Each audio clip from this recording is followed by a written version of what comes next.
নামাজের বাহিরে 7 ফরজ, শরীর পাক, কাপড় পাক, নামাজের জায়গা পাক, সতর ঢাকা, কেবলামুখী হওয়া, সময় মতো নামাজ পড়া, নামাজের নিয়ম।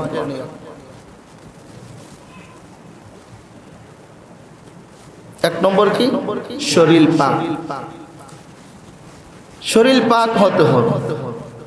আল্লাহ তাআলা বলতেছেন, ওয়াইন কুনতুম জুনুবান ফাত্তাহহারু, যদি তোমরা জুনুবি হও তাহলে ভালোভাবে পবিত্রতা অর্জন করো।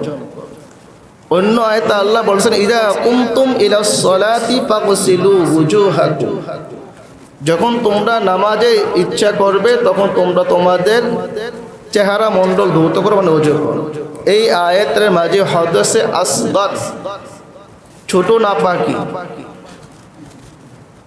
পেশা পায়খানা করছে এখন শরীর নাপাক, এগুলো থেকে শরীর পবিত্র করতে হবে। আর প্রথম আয়াতের মধ্যে আল্লাহ তাআলা হদসে আকবার, বড় নাপাকি, স্বপ্ন দোষ হয়েছে, স্ত্রী সহবাস করছে যার কারণে শরীর নাপাক হয়েছে, ওইটা থেকে কি করতে হবে? শরীরকে পাক করতে হবে, ভালোভাবে পবিত্র করতে হবে। হযরত ইসাম ইবনে ইউসুফ রাহমাতুল্লাহি আলাইহি, তিনি হাতিমুল আসম রাহমাতুল্লাহি আলাইহি দরবারে গেলেন। মজলিসে গিয়ে তাকে প্রশ্ন করলেন, হযরত আপনি নামাজ কিভাবে পড়েন? হযরতে আসিম ইবনে ইউসুফ তিনি হাতিম ইবনে আসমকে প্রশ্ন করলেন, আপনি নামাজ কিভাবে পড়েন? তখন তিনি বললেন, ইযা জাআ ওয়াক্তুস সালাতি ফানাতাওয়াজ্জাউ ওযুআন যাহিরান ওয়া ওযুআন বাতিনা, যখন নামাজের সময় হয়ে যায় তখন আমি ওযুয়ে যাহিরি এবং ওযুয়ে বাতিনি করি। ওযুয়ে যাহিরি অর্থাৎ বাহ্যিক অঙ্গ প্রত্যঙ্গগুলো ধৌত করা। ওযুয়ে বাতিনি ওয়া কাইফা হুমা, আসিম ইবনে ইউসুফ বললেন, এগুলো কিভাবে? ওযুয়ে বাতিনিটা আপনি কিভাবে করেন? ওযু জাহিরিটা তো বুঝলাম, আপনি মুখ ধৌত করেন, হাত ধৌত করেন, মাথা মাসে করেন, আপনার পা ধৌত করেন, কিন্তু ওযুয়ে বাতিনিটা কিভাবে? তখন তিনি বললেন যে ওযুয়ে বাতিনিটা আমি 6টা জিনিসের মাধ্যমে করে থাকি। 1 নম্বর, যখন আমি ওযু করতে যাই তখন ওযু করার সাথে সাথে আমি তওবা করি।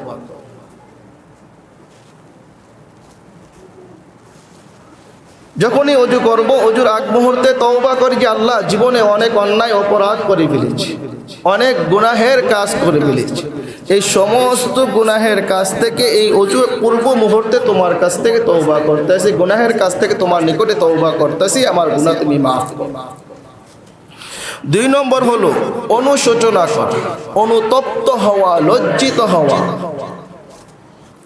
গুনাহ তো করে ফেলেছি, একদল তো আছে গুনাহ করার পরেও তাদের কোনো অনুশোচনা নাই, অনুতপ্ত নাই, লজ্জিত হওয়া যে আমি গুনাহ করে ফেলেছি, আমি অপরাধী, আমি গুনাহগার, আল্লাহ আমি গুনার সাগরে হাবুডুবু খাচ্ছি, গুনার সাগরে আমি ডুবে আছি, আমার পুরা শরীরটা আপাত মস্তক গুনায় জর্জরিত। এই যে লজ্জিত হওয়া, এই লজ্জিত আমরা অনেকে হই না। তো উনি বলতেছেন, যখনই আমি ওযু করি তখন গুনার উপরে লজ্জিত হই, অনুতপ্ত হই, অনুশোচনা করি। 3 নম্বর হলো দুনিয়ার মহাব্বত পরিহার করা। যখন আমি ওযু করি তখন আমার অন্তরে দুনিয়ার বিন্দু পরিমাণ কোনো মহাব্বত থাকে না, কোনো ভালোবাসা থাকে না। দুনিয়ার সমস্ত মহাব্বত অন্তর থেকে কি করে দেই? দূর করে। হাদিসের মধ্যে আছে, হুব্বুদ দুনিয়া রাসু কুল্লি খতিয়াতিন, দুনিয়ার মহাব্বত সমস্ত গুনাহের মূল। রাসূল বলছেন। তো উনি বলতেছেন যে এই যে দুনিয়ার যে মহাব্বত আছে, দুনিয়ার প্রতি যে আকর্ষণ আছে, ভালোবাসা আছে, এটা আমি পরিহার করি, এটা আমি অন্তর থেকে দূর করি। 3 নম্বর, মানুষের প্রশংসা পরিহার করি। আমরা তো চাই মানুষ আমার প্রশংসা করুক, মানুষ আমাকে বাহবা দেয়, মানুষ আমাকে ভালো জানো, মানুষ আমাকে ভালো বলো, এটা আমরা সকলেই চাই, সকলের মনের চাহিদা। কিন্তু উনি বলতেছেন যে না, আমি এটা কখনো মানুষের কাছে তামান্না করি না, আকাঙ্ক্ষা করি না মানুষ আমাকে ভালো বলুক, মানুষ আমাকে বাহবা দেখ, মানুষ আমার প্রশংসা করুক, এটা আমি চাই না, এটা আমি একবারে পরিহার।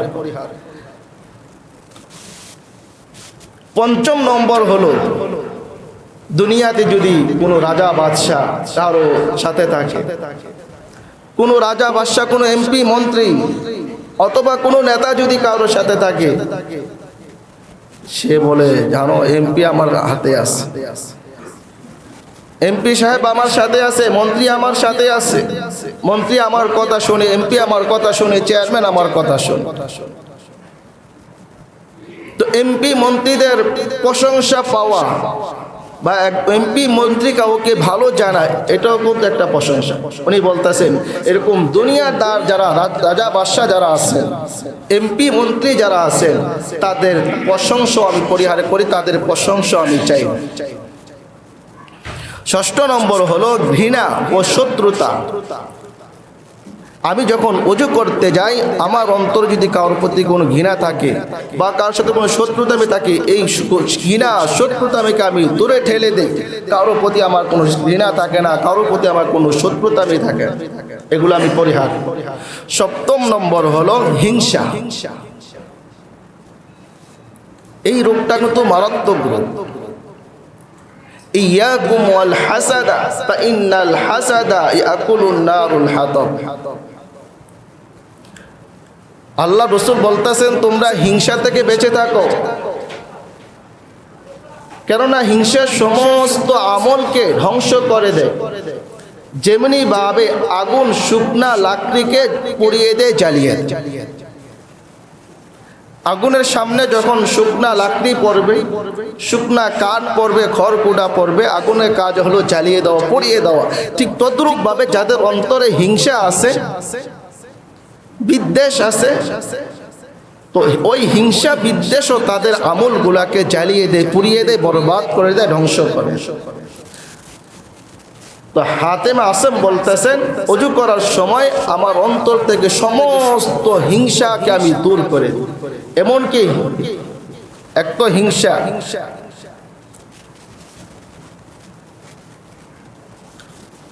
হিংসা কোনো অবস্থাতেই জায়েজ নেই, হিংসা কোনোভাবেই কোনো অবস্থাতেই জায়েজ নেই। তবে ঈর্ষা জায়েজ আছে। ঈর্ষা, হিংসা তো বলা হয় যে কারো কোনো ভালো জিনিস দেখার পরে তার সেটা ধ্বংস হয়ে যাও কামনা করা। আপনার কোনো একটা ভালো জিনিস দেখছি, আপনার ছেলেকে ভালো জায়গায় বিবাহ দিতেছেন, আপনি ভালো চলতেছেন, ভালো খাইতেছেন, ভালো পড়তেছেন, ভালো ইনকাম করতেছেন, আপনার ব্যবসায় দিন দিন তারা কি উন্নতি হইতে আছে, আমি মনে মনে কি করলাম, হিংসা করলাম বা ধারণা করলাম আল্লাহ তার সবটি ধ্বংস হয়ে গেল। এটা হলো হিংসা। আর ঈর্ষা যেটা, যে আপনার ভালো জিনিসগুলো আছে, আপনার দিন দিন তারা কি উন্নতি হইতেছে, আমিও মনে মনে বললাম আল্লাহ তার মতন আমাকেও উন্নতি হওয়ার তৌফিক দাও, আল্লাহ আমার ছেলেটাকে ভালো জায়গায় বিবাহ দেওয়ার তৌফিক দাও, আল্লাহ আমাকেও তুমি আমার ব্যবসা বাণিজ্যের মাঝে উন্নতি করার তৌফিক দাও। এটা হলো ঈর্ষা। ঈর্ষা জায়েজ, হিংসা জায়েজ। তো এই সাতটা জিনিসের মাধ্যমে হাতেমে আসম রহমাতুল্লাহি আলাইহি ওযুয়ে বাতিনি করেন, অর্থাৎ বাহ্যিক অঙ্গ প্রত্যঙ্গগুলোকে অজুর পানির মাধ্যমে ধৌত করেন। আর এই সাতটা জিনিসের মাধ্যমে তিনি তার অঙ্গ প্রত্যঙ্গ অঙ্গকে কি করেন, পুত পবিত্র করেন। এভাবে যখন কোনো আল্লাহর বান্দা কি করবেন, বান্দি ওযু করবেন, পবিত্রতা অর্জন করবেন, তখন তার শরীরটা হবে পরিপূর্ণ পবিত্র। আর এই পবিত্র শরীর নিয়ে নামাজ পড়লে নামাজটা কবুল হবে। হাদিসের মধ্যে আসছে কোনো ব্যক্তি যদি আপনার হারাম খায় 40 দিন পর্যন্ত তার ইবাদত কবুল হবে না, নামাজ কবুল হবে না, রোজা কবুল হবে না, যাকাত কবুল হবে, কোনো ইবাদতই তার কবুল হবে। এই জন্য হারাম খাবার থেকে আমাদেরকে অবশ্যই কি করতে হবে, পরিহার করতে হবে, খাবার থেকে বেঁচে থাকতে। কোনোভাবেই হারাম খাবারে গ্রহণ করা যাবে। তাহলে 1 নম্বর শরীর পাক। 2 নম্বর শরীর পাক, কাপড় পাক হতে হবে। আল্লাহ তাআলা বলতেছেন ওয়াসিয়াবাকা ফাতাহহির, রাসূল আপনি আপনার কাপড় পবিত্র করুন।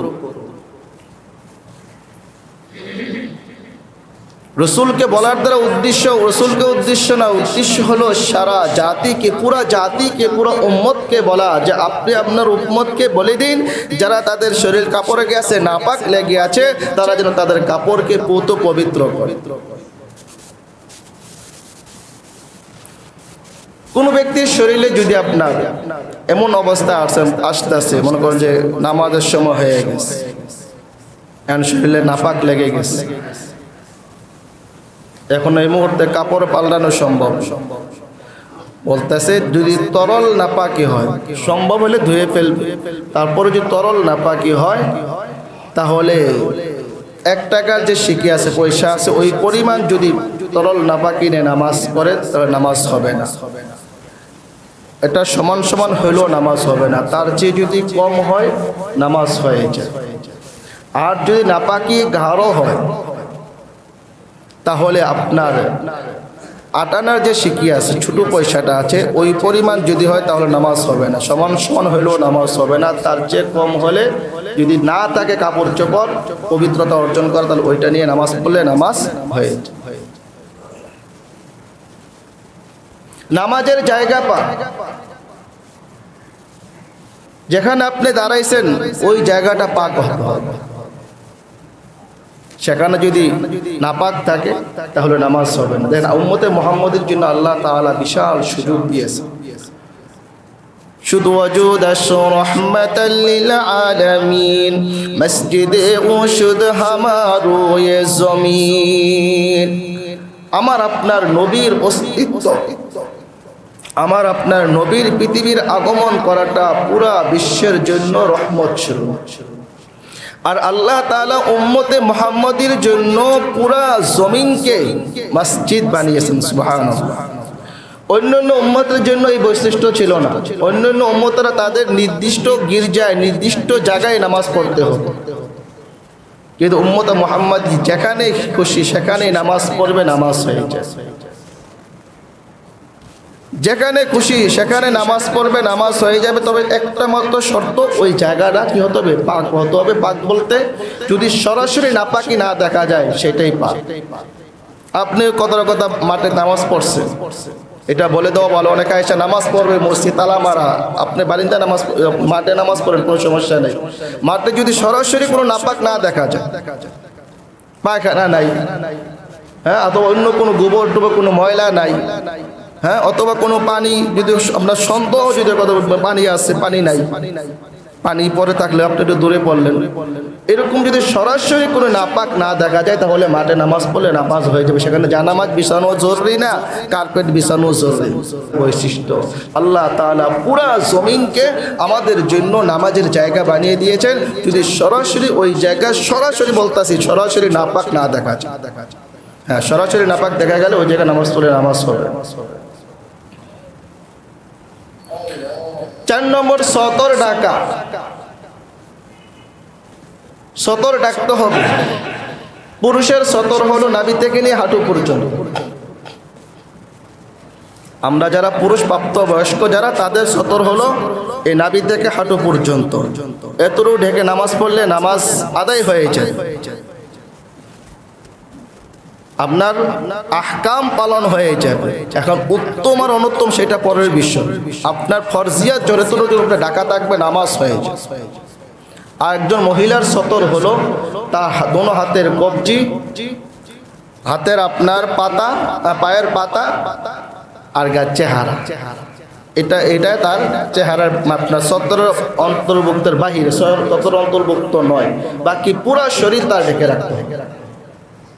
কোনো মহিলা যদি এমন পাতলা ওড়না পরে নামাজ আদায় করে যে ওড়নার উপর দিক থেকে তার চুল দেখা যায়, তার নামাজ হবে না। কোনো মহিলা যদি এমন পাতলা ওড়না আপনার গায়ে জড়িয়ে নামাজ আদায় করে যে দূর থেকে দাঁড়িয়ে দেখা যাইতে যার চুলগুলা ওড়নার ভিতর থেকে, তাহলে তার নামাজ হবে না। এই জন্য মা বোনদেরকে বলবো, নামাজের সময় অবশ্যই মোটা কোনো ওড়না দ্বারা বা এমন কোনো ওড়না দ্বারা শরীর ঢাকবেন যার দ্বারা আপনার শরীরের অঙ্গ প্রত্যঙ্গগুলো প্রকাশ না। তো 70 টাকা এখন আসে 70 টাকার ক্ষেত্রে আল্লাহ তাআলা বলতেছেন ইয়া বানি আদম খুযু জিনাতাকুম ইনদা কুল্লি মসজিদ। জিনাতের উদ্দেশ্য হলো জামা পোশাক, ইনদা কুল্লি মসজিদরা হতো ইনদা কুল্লি সালাত, নামাজের সময়। যখন নামাজের সময় হবে তখন তোমরা তোমাদের কাপড় সাজসজ্জা গ্রহণ করো, কাপড় পরিধান করো। তা আমাদের কিছু কিছু লোকেরা আছেন, কিছু কিছু ভাইয়েরা আছেন, নামাজ পড়তে আমরা আসি, নামাজ পড়তে আসলে আমরা কি করি, গেঞ্জি গায়ে দেয় এসে। কিছু ভাইয়েরা আছে শার্ট গায়ে দেয় চলে আসে। হ্যাঁ, এগুলা গায়ে দেয় নামাজ পড়লে নামাজ হবে, আমি বলি না নামাজ হবে না, কারণ আপনার 100 টাকা পরিমাণ হলে নামাজ হয়ে যাবে, কিন্তু আপনার নামাজ মাকরুহ। কারো যদি আপনার শুধু গেঞ্জি, কোয়ার্টার গেঞ্জি, আপনার যেটা কি আপনার এই যে কোণের উপরে যেটা থাকে, শার্টও যদি আপনার এই কোণের উপরে থাকে, পরা থাকে, তাহলে এই ধরনের পোশাক নিয়ে নামাজ পড়া নামাজ মাকরুহ। এই জন্য এই জিনিসগুলো আমাদেরকে খেয়াল রাখতে হবে। নামাজ পড়তে যেহেতু আসছে, আমার নামাজটা যাতে পূর্ণাঙ্গ হয়, পরিপূর্ণ হয়। কষ্ট করে আসলাম নামাজ আদায় করার জন্য, নামাজে যদি অসুবিধা প্রবেশ করে তাহলে তো আমার নামাজটা পূর্ণাঙ্গ হলো না, তখন আমার নামাজ আমাকে খারাপ কাজ থেকে বিরত রাখবে না। যেটা আল্লাহ বলছে ইন্নাস সালাতা তানহা আনিল ফাহশাই ওয়াল মুনকার, যে নিশ্চয়ই তোমার নামাজ তোমাকে অশ্লীল কাজ থেকে, পাপাচার থেকে, গুনাহের কাজ থেকে বিরত রাখবে। এখন তো আমি আমার নামাজটা পরিপূর্ণভাবে আদায় করলাম না, তো আমার নামাজ আমাকে বিরত রাখবে কিভাবে? এই জিনিসটা আমরা একটু খেয়াল রাখি। আল্লাহ খুযু জিনাতাকুম বলছেন, জিনাত গ্রহণ করো, সৌন্দর্য গ্রহণ করো। আপনার দৃষ্টিতে হয়তো আপনি ভাবতে পারেন আমার গেঞ্জি তো সুন্দর, সুন্দর ঠিক আছে, কিন্তু আপনি কার দরবারে আসছেন? আপনি আহকামুল হাকিমিন, আল্লাহর দরবারে আসছেন, বাদশাদের বাদশা, যিনি বাদশাদের বাদশা, বাদশার দরবারে আপনি আসছেন। তো আপনাকে বাদশার দরবারে যেতে হলে যেভাবে সাজসজ্জা গ্রহণ করার দরকার, যেভাবে পরিপাটি হওয়ার দরকার, যেভাবে সৌন্দর্য অবলম্বন করা দরকার, সেভাবে যেতে। আমি যদি আমার দুনিয়ার কোনো নেতার সামনে যেতে, আমি যেমন তেমনভাবে যেতে ভয় পাই, যেমন তেমনভাবে যেতে আমি লজ্জা লাগে, লজ্জা বোধ করি যে আমার নেতার সামনে যাব, আমি কিভাবে যাব এই পোশাকটা পরে। তো আমার নেতার নেতার নেতা যিনি, সমস্ত নেতার নেতা যিনি, সমস্ত বাদশার বাদশাহ যিনি, সমস্ত প্রেসিডেন্টের প্রেসিডেন্ট যিনি, তার সামনে যাব, তাহলে তার সামনে যেতে হলে তো আমাদেরকে অবশ্যই অবশ্যই আরও অনেক গুণ পরিপাটি হয়ে সৌন্দর্যতা অবলম্বন করে যেতে হবে। এই জন্য আল্লাহ বলতেছেন ইয়া বানি আদম, হে আদম সন্তান, হে দুনিয়ার মানুষেরা, খুযু জিনাতাকুম, তোমরা জিনাত গ্রহণ করো, পোশাক গ্রহণ করো, ইনদা কুল্লি মসজিদ, মসজিদে যখন প্রবেশ করবে, মসজিদে যখন যাইবে, নামাজের সময় যখন হয়। তাহলে শরীর পাক, কাপড় পাক, নামাজের জায়গা পাক, সতর ঢাকা, কিবলামুখী হওয়া, কিবলামুখী হয়ে নামাজ আদায় করতে হবে।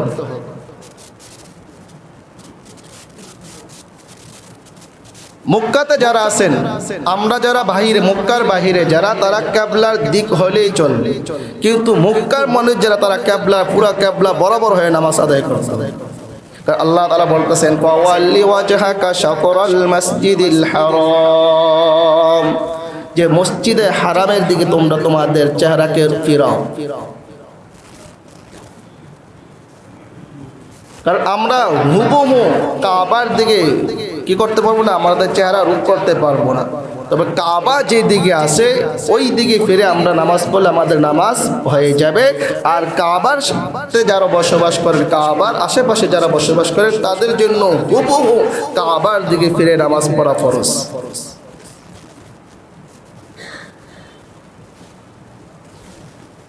এখন কোনো ব্যক্তি মনে করেন কোনো এলাকায় গেল, এলাকায় যাওয়ার পরে তার দিক নির্ণয় করতে পারতেছেন, কোনটা পশ্চিম, সে নির্ণয় করতে পারতেছেন, কি করবে? এখন কোনো লোকও নাই, কাউকে তো জিজ্ঞাসা করবে কথার কথা, সেখানে কোনো লোকও নাই, তখন সে কি করবে? এখানে শরীয়তের মাসলা হলো তাহাররি করা, চিন্তা ভাবনা করা, দিক নির্ণয়ের জন্য একটু খোঁজাখুঁজি করা, একটু চিন্তা ভাবনা করা, একটু তালাশ করা যে কোনটা পশ্চিম হইতে পারে। এরকম নির্ণয় করার পরে, এরকম চিন্তা ভাবনা করার পরে যদি তার কোনো একটা দিক ধারণা হয় যে এটা পশ্চিম হতে পারে, ওই দিক ফিরে যদি সে নামাজ আদায় করে তার নামাজ হয়ে যাবে, যদিও পরবর্তীতে এটা কি পায়, তার ধারণা ভুল হয়। এটা হলো শরীয়তের মাসলা। সর্বশেষ হলো ওয়াক্ত মতো নামাজ পড়া। শরীর পাক, কাপড় পাক, নামাজের জায়গা পাক, সতর ঢাকা, কাবলামুখী হওয়া, ওয়াক্ত মতো নামাজ। 6 নম্বর, সময় মতো নামাজ পড়তে হবে। সময়ের আগে নামাজ পড়লো নামাজ হবে না, আবার সময়ের পরে পড়লো নামাজ হবে না। নির্ধারিত সময়, ফজরের সময় যতটুকু সময় আছে এর ভিতরে আমাকে আপনাকে নামাজ আদায় করবে। আপনি ফজরের নামাজ আমি সূর্যোদয়ের সময় পড়লাম বা সূর্যোদয়ের পরে পড়লাম, তাহলে আমার নামাজটা আদায় হবে না, কাজা হবে। কোনো ব্যক্তি যদি নামাজকে কাজা করে, বলতেছে সে 2,88,00,000 বছর জাহান্নামের আগুনে চলবে। 2,88,00,000 বছর জাহান্নামে চলবে। আর না পড়লে কি অবস্থা হইব? কাজা হয়ে গেছে।